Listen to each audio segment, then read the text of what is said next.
पूरा देशवा देखो था कि बांकीपुर में नीरज सिन्हा कितना वोट से जीती।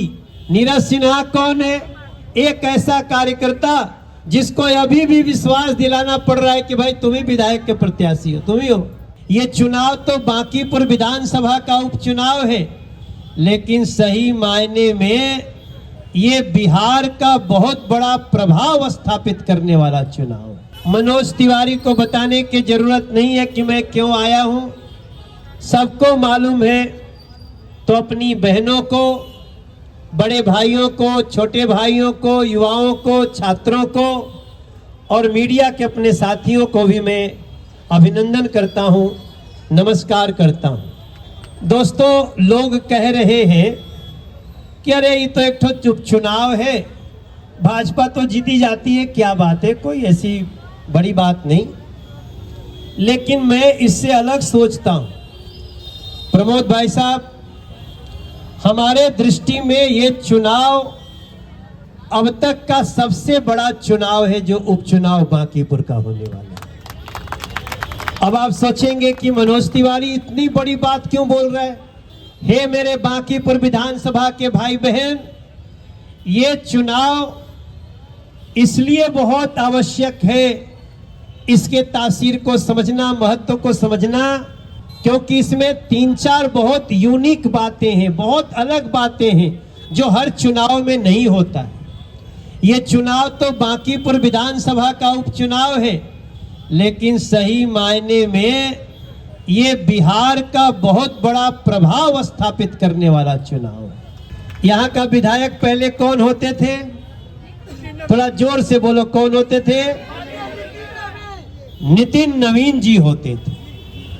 अब नितिन नवीन जी यहाँ के विधायक और मंत्री नहीं हैं, अब वो देश के सांसद और दुनिया की सबसे बड़ी पार्टी भारतीय जनता पार्टी के राष्ट्रीय अध्यक्ष बन गए।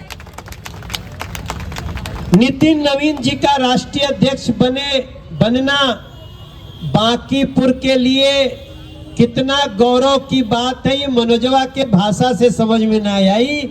ये आप लोग जब सोचेंगे तो पता चलेगा कि अरे बाप रे बाप, जिस पद के पीछे न जाने कितने लोग चाहते थे, वो हमारा नितिन नवीन, किसी का भैया, किसी का बाबू। आप सब लोगों में से कई लोग होंगे, ए नितिन इधर सुनो, तब सूरत आगे, हाँ बोलो दीदी बोलो, ऐसे हुआ होगा कि नहीं हुआ होगा।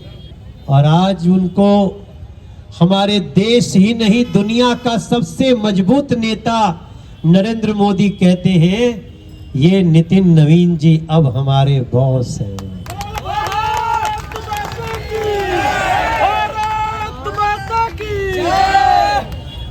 अब इतना सुनने के बाद कौन बिहारी होगा जिसका सीना चौड़ा नहीं हुआ होगा? बताइए भाई। बिल्कुल ठीक कहा है आपने, 56 इंच का सीना हमारा बिहार के बच्चे बच्चे का हो गया। लेकिन ये सिर्फ सोचने से नहीं होगा, पूरा देशवा देखो था कि बांकीपुर में नीरज सिन्हा कितना वोट से जीती। नीरज सिन्हा कौन है? एक ऐसा कार्यकर्ता जिसको अभी भी विश्वास दिलाना पड़ रहा है कि भाई तुम ही विधायक के प्रत्याशी हो, तुम ही हो। जब टिकट घोषित हुआ तो पता चला नीरज सिन्हा कहीं पर्ची बांट रहे थे। ऐसे एक सामान्य कार्यकर्ता जिसके माता पिता भी नहीं, जिनके घर आज मैं गया था उस गली में, आज उनके गली में जहां नीरज सिन्हा जी रहते हैं अध्यक्ष जी, वहां जो अब तक राजद को वोट देते थे उन्होंने आज भाजपा ज्वाइन कर लिया और नीरज सिन्हा को वोट देने जा रहे। अभी मैं हमारे प्रदेश के महामंत्री नितिन अभिषेक जी के साथ जाकर के उनको ज्वाइन करा के आ रहा हूं। भाई हे मेरे भाई बहन, अगर किसी भी गलती से कहीं चूक हो गई तो बांकीपुर नहीं पूरे बिहार को लोग क्या कहेंगे कि जहां का बच्चा राष्ट्रीय अध्यक्ष बना उसका उपचुनाव किसी कारण से चूक हो गई। ऐसा सोचना भी कई लोगों के लिए कितना तकलीफ दे हो सकता है। जब मैं बोल भी रहा हूं ना तो हमारे मंच के लोग करें नहीं भैया ऐसा तो बोला भी नहीं। लेकिन मेरे भाई बहन, मनोज तिवारी इसलिए कह रहा है कि हमारे नीरज सिन्हा को नितिन नवीन जी से भी 50 वोट ज्यादा से जिताना है, तब जाकर के हमारा सम्मान करना है।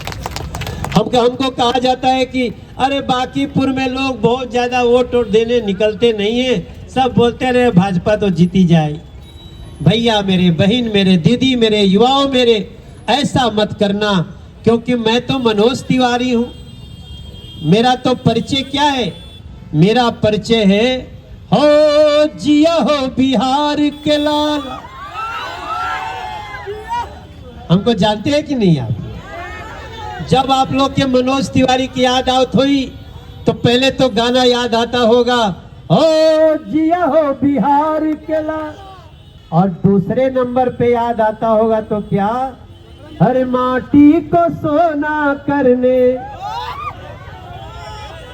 वाली कलाकारी है जी, हाँ हम बिहारी है जी, थोड़े संस्कारी है जी।